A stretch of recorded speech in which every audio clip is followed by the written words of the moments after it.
Welcome to another edition of Buc What You Heard. My name is Gene, and I'll be joined today by Peter Blake. And Peter, please tell everybody how you can get a hold of you. Yeah, absolutely. Go, get a hold of me on Twitter at pblake1003 on Twitter, or if you want to listen to me and my show called The Sports Web on WTAN 1340 AM. It's on Saturday afternoons from 4 to 5. It's tantalk1340.com. Bring your passion, bring your excitement. Just don't bring any nonsense. It's called The Sports Web. I'm your host, Peter Blake, along with Sean, the Sports Don. So, all right. Give me one second. Give me 1 second. All right.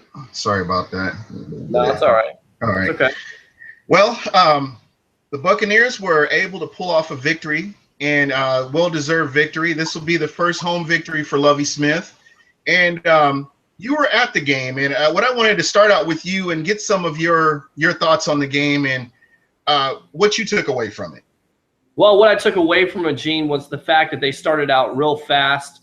I liked Winston going 3 for 3 on the first drive.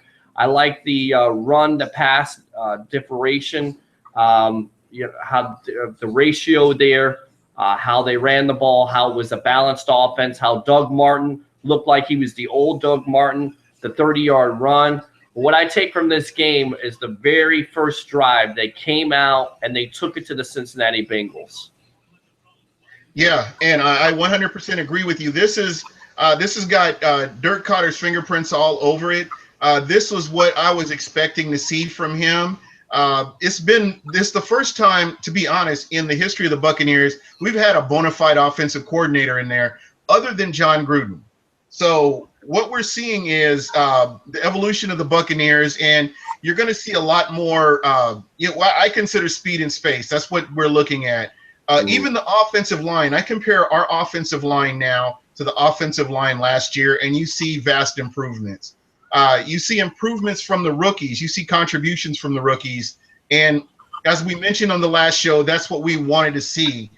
Because that's very important with the draft, is that your draft picks make contributions. I know some of your later round picks, it may take longer, but Quan Alexander, Ali Marpet, Donovan Smith, all making, and Jameis Winston, all making valuable contributions to the Bucs in their win. So it's very exciting to see that. And what you look for in the next game is improvement from this past game.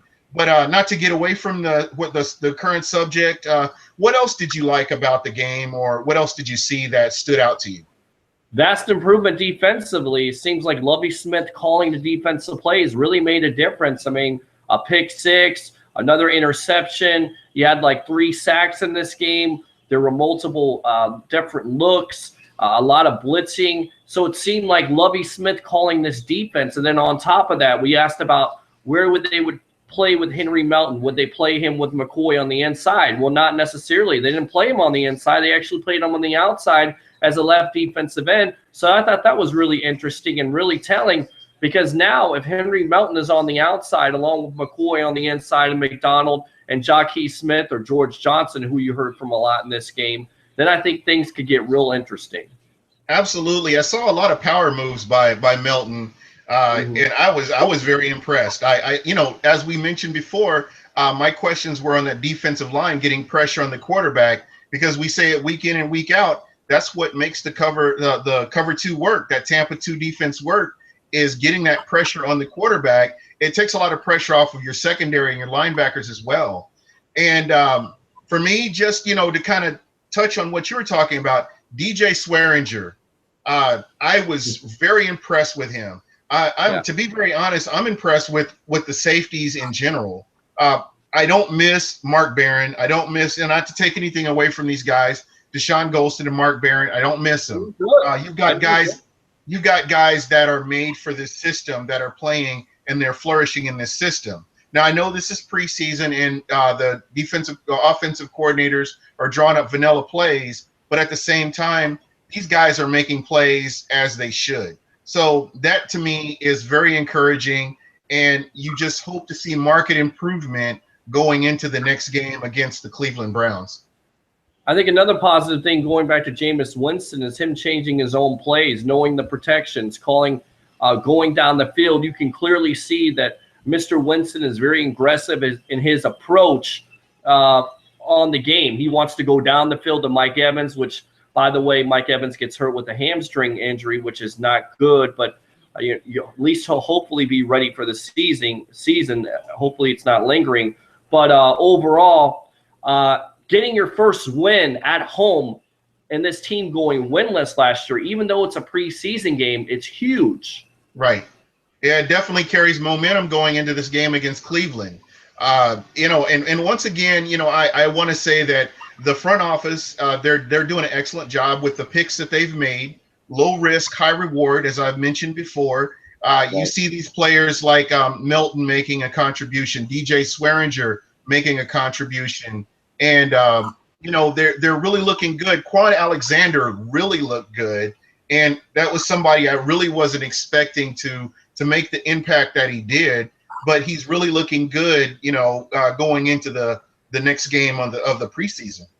Yeah, definitely. He's done on every tackle. It seems like he's all over the field, and you combine him with Levante David, you have to be pretty excited about the way this linebacking core is going to be. Danny Lancena last year making some big plays.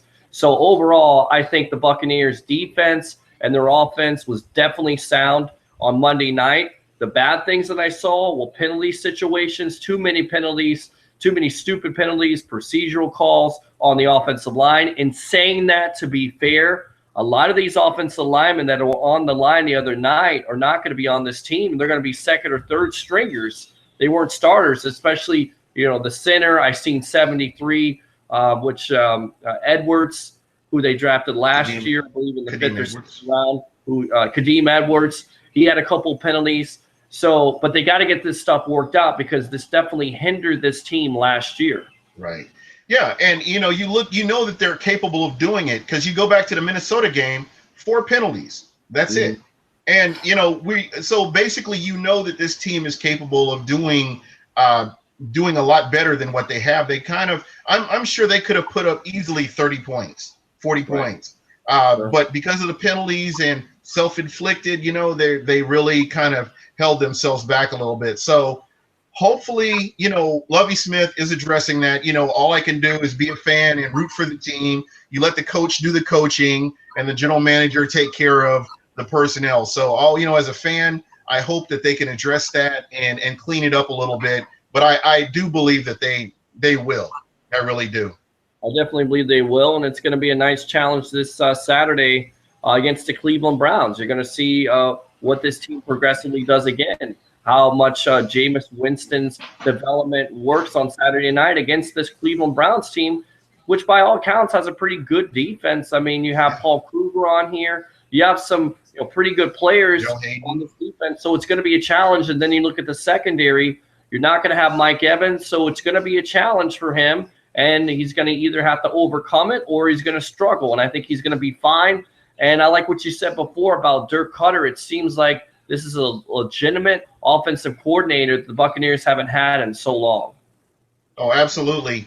And, with that being said, I know that so far McCown, who was a former Buccaneers quarterback, is looking at being the first-string quarterback going into the season. With the elbow injury to Johnny Manziel, I think we'll be seeing McCown and whoever the third-string quarterback is. I'd have to research that to see who that is. But that's who we're going to be looking at with the Cleveland offense. They have Dwayne Bowe and Miles Austin had a pretty good game last week. So you just never know. Once again, it's a good time for the Buccaneers to gel and get used to each other, get used to the play calling. And playing at home, they have something at stake, wanting to definitely win at home. Having another win will really put us into a good rhythm come the first game of the season against the Tennessee Titans. Yeah, and I think that's what everybody's focused on right now. Mike Evans' injury was disappointing to see that, but he'll be ready for the first game. Does he really need to play these next two preseason games to see what you have in him? I don't think so. Jameis Winston took a big shot. You were kind of concerned because it looked like he rolled his ankle. So you got to watch that. But I expect these players to be ready for this third preseason game. Hopefully this is the best preseason game out of them, because usually the third preseason game is a really good indicator of what this team is going to be, because I don't expect any of these starters to play in the fourth preseason game at all. Right. And with Mike Evans being out, I really would like to see a lot more of some of these other receivers. For instance, Kenny Bell. Unfortunately, Kenny Bell hasn't shown what he's shown in the OTAs or the camp. We haven't seen any of that translate onto the field yet. He could be one of those players that it takes a little bit for him to get to that point to where he's playing up to speed, for the NFL speed. Right. Another thing, we have a lot of receivers that are really hungry to get that spot. Lewis Murphy, with the injuries that he has, he's going to need a little bit more time to get up to speed as well. So a lot of these wide receivers that we have, which I love our wide receiver core, a lot of them are unknowns to anybody outside of the Tampa Bay area. And I really do believe that we have some quietly kept secrets. Russell Shepard, I think that all the hard work that he's done, I think that he's gonna be one of those guys that actually makes the team as well. Yeah, I mean, it's definitely a good point. I'm expecting to see Robert Herron. If this guy could catch consistently, he would be a receiver that you would look at. But you see flashes of brilliance. But again, I don't know what to expect out of him. You talk about receivers in this camp. You have Bell. I know you heard a lot about the kid from UCF, Hall. He was supposed to show up. I haven't really seen much of him. So it will be a good indicator with Mike Evans being out to see if these receivers really step up and earn a job here. It'll be interesting against the Cleveland Browns, because the Browns are known for their secondary. They seem like they're building from the back kind of to the front, which is interesting. Yeah. That's how the Bucs players, and it didn't really work out, but they have a tough secondary. Yeah, absolutely. And, with that being said, it was a really good win for the Buccaneers. We got to see a lot of players that we expected to see, and they did show up. And we have a lot of players that we didn't expect to see that showed up as well. So moving forward to this game coming up Saturday, what are you looking for? I'm just looking for another fast start. I don't want this to be lightning in the bottle. I want the Buccaneer offense to come out. I want them to be able to run the ball with Doug Martin. I want them to be able to get into passing rhythm with Jameis Winston, because if that happens, you know what transpires. He gets confidence, and the next thing you know, he's throwing passes consecutively. And the more confidence Jameis Winston builds, the better off you feel about September 13th versus the Titans. But I like the way this offensive coordinator is setting up this offense, because he's running the ball first, and then you're going to pass the ball. And what that basically sets up in simplistic terms is pass, play action, pass. You set that play action pass up, and you see what happens. You have those open wide receivers in those zones. And again, a lot of people are going to say, well, the Bengals didn't bring a lot of exotic coverages or whatever else. Look, not every team in the NFL is going to blitz you. There are some teams that are going to play zone defense, and it just seemed like, again, going back to the Bengal game, that Winston was very comfortable. Now, the Browns, they may bring some different coverages. Let's see how it works. And then can the defense capitalize? Can they build off of this effort versus the Cincinnati Bengals against the Cleveland Browns? Because to me, I'm looking at the Cleveland Browns, and I don't see what they're doing there. The wide receivers, to me, seem like they're a little bit old. The quarterback, you know how I feel about him. I don't feel very good about him. And then the running backs, they're still kind of trying to look and see who the starting running back is going to be. So this is a great opportunity, once again, for this defense to capitalize on offense that's not very good. Case in point, though, the Cincinnati Bengals are a good offense, and that defense shut them down. The Cleveland Browns, not so much. So let's see what this defense can do, and Lovie Smith calling the plays. It's going to be interesting. I think the one thing I'm really disappointed about, besides the penalty situation, is also the special teams. And in saying that, they bring back Connor Barth this week, which does that mean that the kicker that was here last year in Murray, is he out of here for Connor Barth? That's an interesting point. I was going to definitely bring that up. I'm glad to see Barth Vader back in Tampa. He's always been my guy. I didn't know why they let him go. But I guess they had the competition and Murray won out. With these extra points, there's no reason, if you're a kicker and that's your job, there's no reason to miss an extra point. And he wasn't feeling a whole lot of pressure. He shanked that ball. So I would say it would be different. I could look at it differently if he was getting pressure on him and he missed the kick. This is a routine kick that he should have made.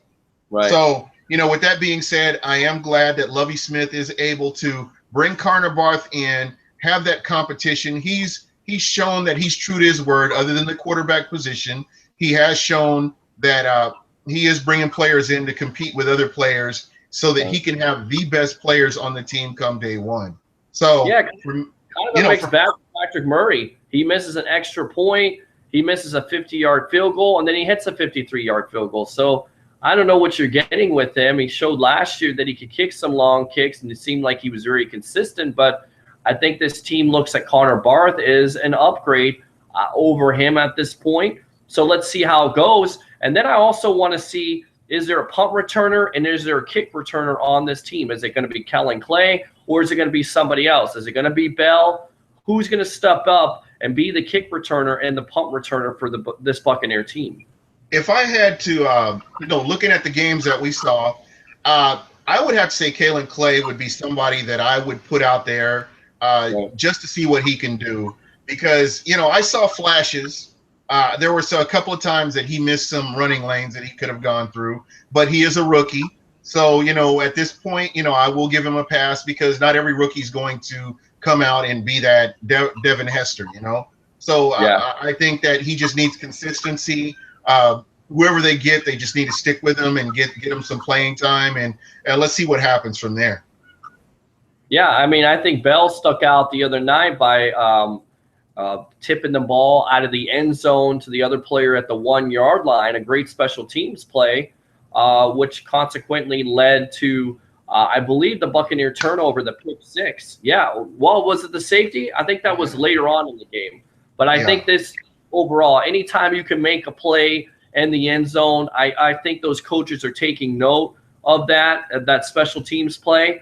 And if that's true, and if he can return some kicks and make some good decisions, because I didn't like Kellen Clay at the first play against Minnesota, taking out 9 yards in the end zone. Look, I don't care if you have to earn a job. You have to also think smart. And when you're putting your offensive team in a hole to start the game or any time in the game, it's not going to be a good thing. Yeah, and in that Minnesota game, the Buccaneers lost the position battle all the way through the game from the first to the fourth quarter. They were always in a bad position. So, that's you're absolutely right. These returners need to be able to say, you know what, let me put the offense in a good position. Maybe the next time around, if it permits, I can run it back. But at this time, I want to do what's best for the team. And, the coaches look at that kind of thing as well. Yeah, I agree. So it should be very interesting to see what they do against the Cleveland Browns on Saturday night. Yeah, most definitely. Well, hey, man, I really appreciate you taking the time out. What we want to do, I wanted to take this last moment here. There are a couple of people I really wanted to thank, true Buccaneers fans that have been through it with us, from day one. Brandon Anderson, who helped me come up with the name Buc What Ya Heard. I really appreciate that. John Blakely, who has a couple of sites on Facebook that he's created. It's mostly the Buccaneers Invasion. There's over 3,000 fans there. So, that's something that he's working hard on. Jamie, his fiance Jamie, who's a big time Buccaneer fan as well. And hopefully I will get to see them if I ever come to Atlanta for a game. Shanisa Bryant, who's also a member of Buccaneer Invasion. Ramona Holland. Just so many people that have been, big time fans. And I really hope this is the year where the Buccaneers are turning it around, where they can see the reward of struggling through Raheem Morris and Greg Schiano and, finally getting a team together that'll, really do something. I agree. I definitely agree with that. Oh, also, I'm looking forward to your show on Saturday. What can we expect on your show on Saturday? Give us a little taste of what we're going to look at. We're going to definitely be recapping the Bengals versus the Buccaneer game. We're going to get you ready for the Browns versus Bucs game. We're going to talk about what's going on in the NFL with some of these violence crimes against women, which is disappointing. We'll probably talk mostly about Bucs and football, maybe give you some previews around the NFL. Folks, if you really get the chance, please tune in to 1340 Tan Talk Radio. Check him out, him and Sean, the Sports Don, his co-host. It's a different flavor of sports talk radio for the Tampa Bay area. And, hopefully you guys get bigger. Yeah, it's a fan show. We definitely want you to get on the phone lines on Saturday afternoon from 4 to 5. We're also going to have Rick Brown from the former Lakeland Ledger writer who still writes for them. He's going to be talking about the injury situation. So definitely getting you ready and getting you set and recapping and everything like that. 727-441-3000 on Saturday afternoons from 4 to 5. Bring your passion, bring your excitement. Just don't bring any nonsense. The Sports Web with your host, Peter Blake. Man, thanks a lot. I really appreciate you, and I look forward to doing this again next week, and we'll recap what happened between Cleveland and Tampa. Hopefully we're looking at another W. Yeah, sounds good, my friend. Sounds very good. All right, go Bucs. Go Bucs. All right, have a good one. All right, bud.